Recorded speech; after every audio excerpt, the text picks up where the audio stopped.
পাঠ কৰিব লৈছোঁ অলকা মহন্ত বৰুৱাৰ কবিতা কবি। কবিবোৰ বুকুৰ ভিতৰত থাকে, এন্ধাৰৰ মাজেৰে বাউলি হৈ আহে বতাহ। এখিনি খিৰিকীত টুকুৰিয়ালেও কবিয়ে নুখুলে বুকুৰ খিৰিকী। জোনাকৰ সংগীতত কবিৰ বুকুত বাজে বিষাদৰ সুৰ, কবি যে স্পন্দনশীল।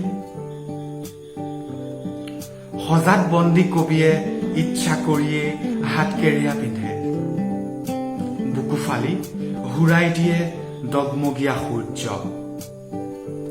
ভৰিৰে সমাজ ঠেলে, অকলে দীপগহি কবিতাৰ গুহাত থাকে, কবি যে আজন্ম নিসংগ।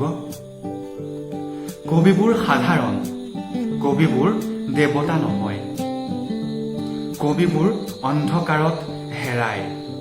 পোহৰৰ নাবিক হৈ কবিয়ে বন্দৰে বন্দৰে মানুহ